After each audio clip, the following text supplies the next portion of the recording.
नमस्ते।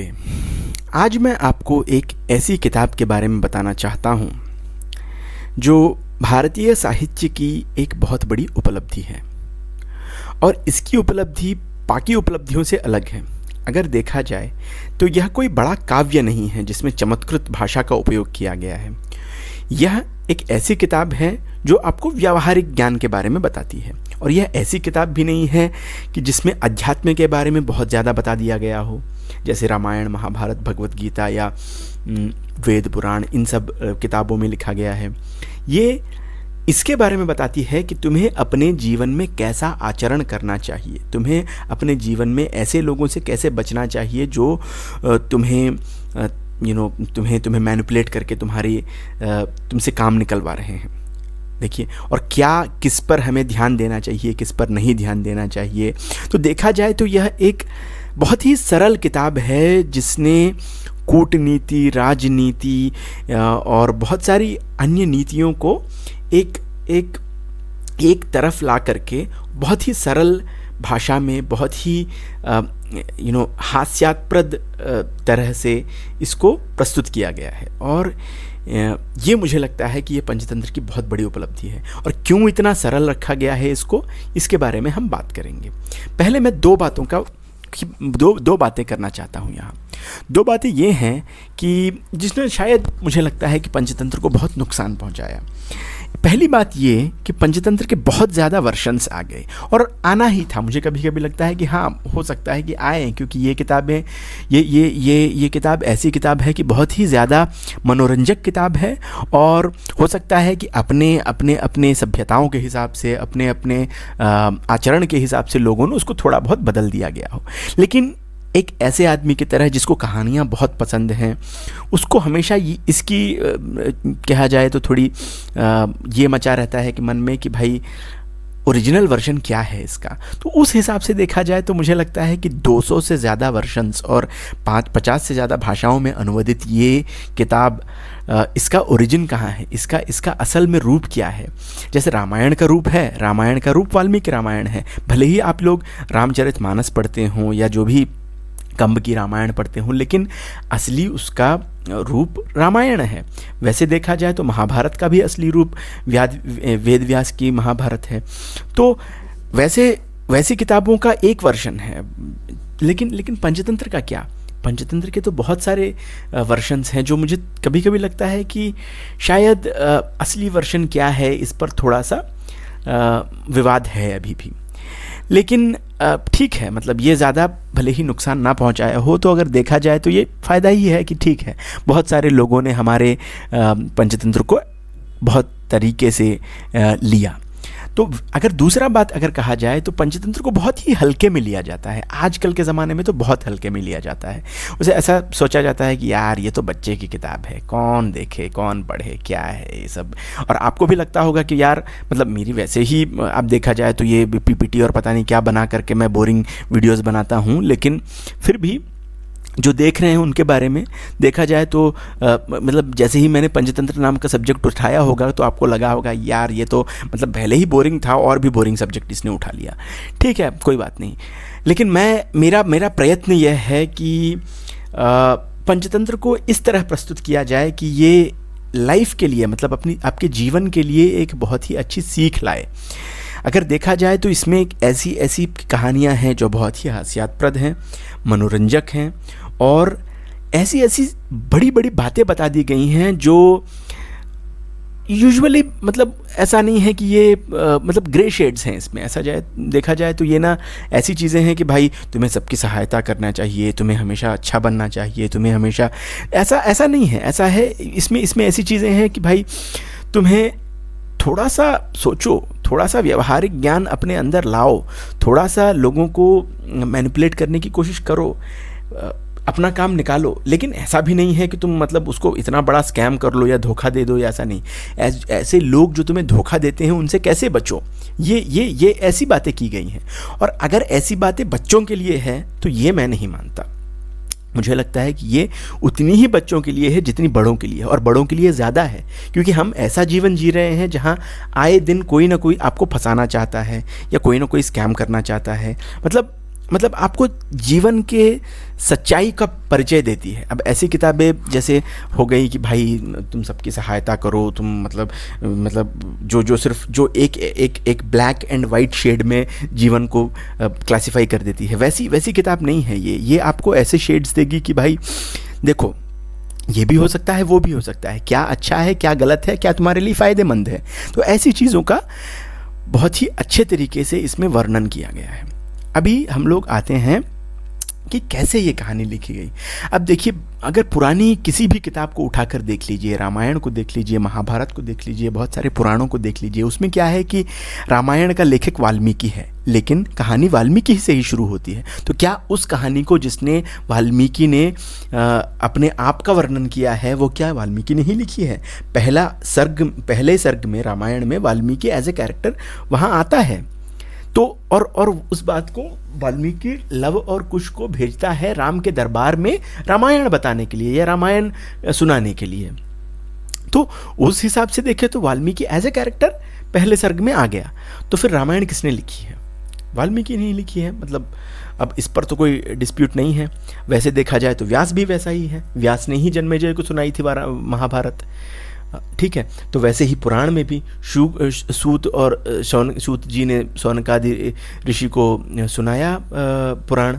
तो वैसे ही पंचतंत्र में देखा जाए तो पहला अध्याय जो है उसमें Vishnu Sharma as a character appear होते हैं, एज ए कैरेक्टर आ जाते हैं। और कुछ भी अभी कोई भी कह ले, पंचतंत्र का कोई भी लेखक हो, लेकिन अभी ऑफिशियली विष्णु शर्मा ही है। अब विष्णु शर्मा के बारे में भी किसी को कुछ पता नहीं है। अब कुछ लोग कहते हैं कि चंद्रगुप्त को जो है सिंहासन पर चढ़ा करके चाणक्य विष्णु शर्मा बनकर यहाँ आ गए। चाणक्य तो थे ही भाई, मतलब कूटनीति के ज्ञानी, और उन्होंने कितने कितने रूप बदले थे अपने। तो उस हिसाब से देखा जाए तो शायद ये भी हो सकता है, कुछ कह नहीं सकते उसके बारे में। लेकिन फिर भी हमें पंचतंत्र एक बहुत ही मनोरंजक किताब के रूप में मिली है, तो हम उसके बारे में बात करेंगे। अभी मैं आपको classic once upon a time, मतलब क्या हुआ, कहते हैं कि महिला रोप्य नामक एक नगर रहता था, और उस महिला रोप्य नामक नगर में एक बहुत ही महान राजा रहता था जिसका नाम अमर शक्ति था। और ये अमर शक्ति बहुत ही महान प्राणी था, बहुत ही महान राजा था, जिसके गुणों का वर्णन उसकी तरफ जो भी थे, जो मंत्री थे, उसके साथ जो रहते थे, विदूषक थे, ये लोग उसके गुणों को हमेशा वर्णन करते रहते थे कि भाई राजा हमारा इतना बुद्धिमान है, इतना अच्छा है, इतना प्यारा है, और हमको इतना अच्छा इसने इतना अच्छा राज्य किया इसने कि भाई प्रजा तो समृद्ध है, राज्य समृद्ध है। अरे बाप रे, ऐसा राजा तो मतलब कहीं, मतलब राजा भोज से भी बड़ा राजा है ये तो, अरे मतलब ऐसा राजा सबको मिले, ऐसा करके इन लोगों को लगता था। अब ये चापलूसी भी हो सकती है, और ये भी हो सकता है कि सही में राजा भाई बहुत ही बुद्धिमान था, लेकिन बहुत ही मतलब महान था। लेकिन होता यह है कि देखिए, प्रजा ने भी उसको बहुत ही ज़्यादा मतलब बड़ा राजा और महान राजा कहा, तो हो सकता है कि वो बहुत ही अच्छा राजा था।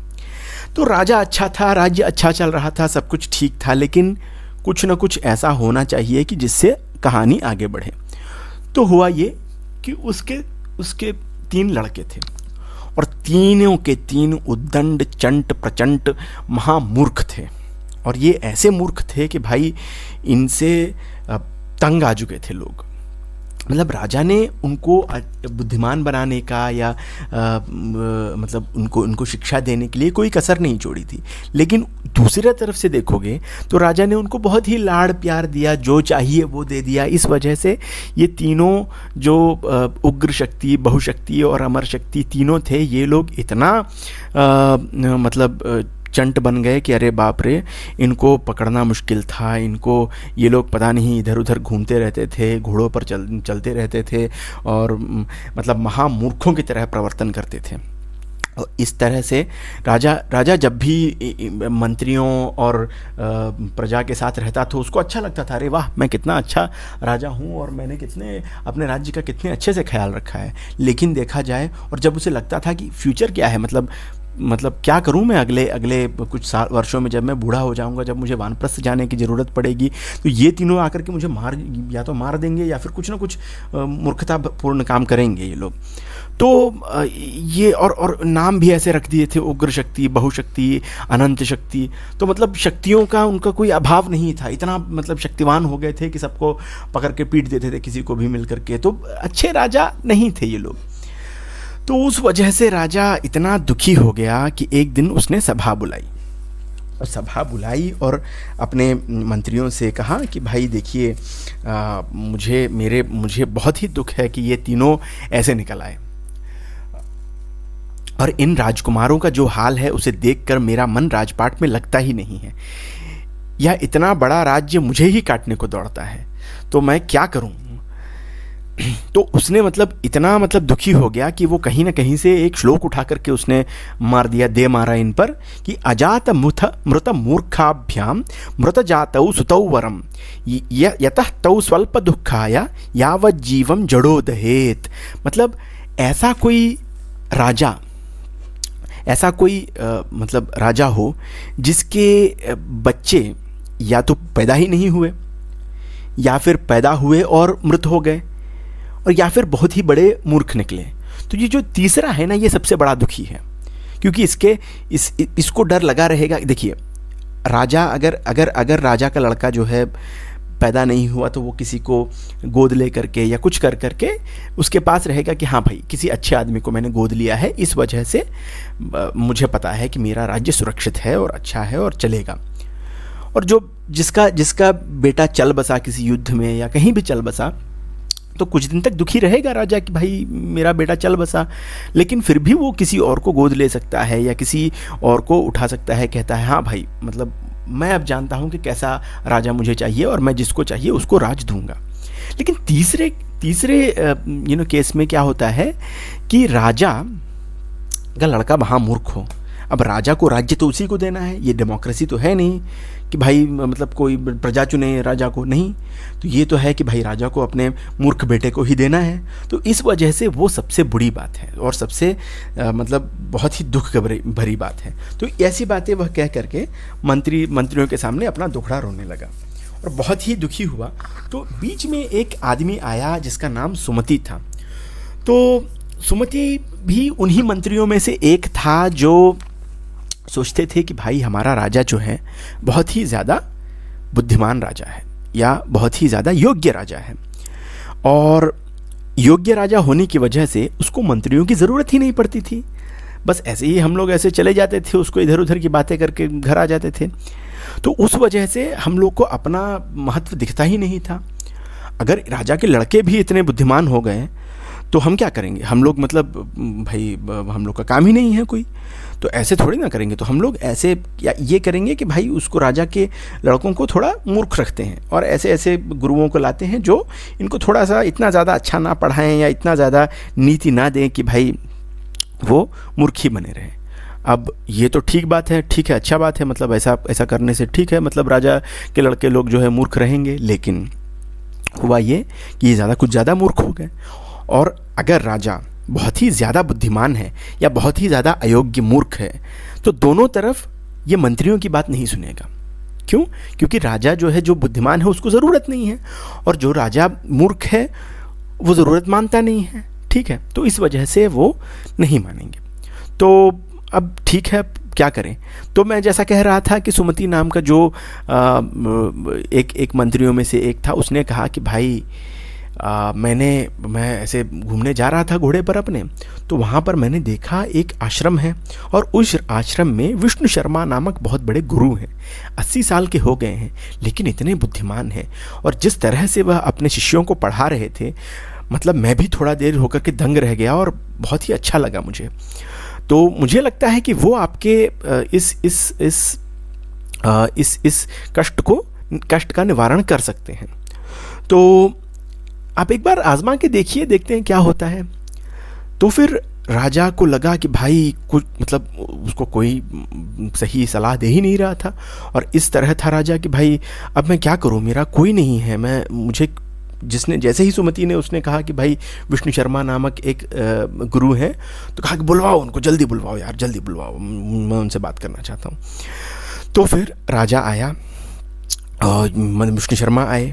विष्णु शर्मा जी आए और उनके सामने बोले कि भाई हाँ मैं आ गया हूँ, बताइए आपकी क्या आज्ञा है।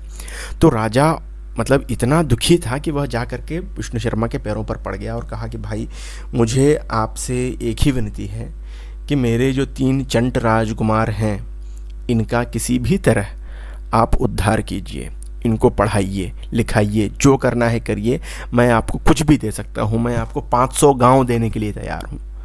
विष्णु शर्मा पहले तो मतलब थोड़ा उसको दुख हुआ कि भाई राजा है, प्रजा है, बाद में राजकुमार इतने मूर्ख रहेंगे या चंट रहेंगे तो मतलब मुझे सहायता करनी चाहिए। लेकिन एक बात उसको अच्छी नहीं लगी राजा की कि 500 गांव दे देगा। भाई मैं अपने विद्या का विक्रेता थोड़ी ना हूँ, मैं 80 साल का हो गया हूँ, मुझे क्या चाहिए, मैं 500 गांव लेकर के करूँगा क्या, आप ही को करना पड़ेगा उस पर भी राज। तो उसने कहा कि देखिए मैं अपनी विद्या को बेचता नहीं हूँ, लेकिन फिर भी राजा के लड़के हैं, 3 लड़के हैं और तीनों के तीनों महामूर्ख हैं, तो मैं उनको कुछ न कुछ करके भेजता हूँ। और आए। अब विष्णु शर्मा जी ने कहा कि देखिए और एक और बात मैं आपको कह देता हूँ कि 6 महीने के अंदर अंदर ये तीनों के तीनों राजकुमार इतने बुद्धिमान हो जाएंगे कि ये नीति शास्त्र में, कूटनीति में इनसे बढ़कर कोई नहीं होगा।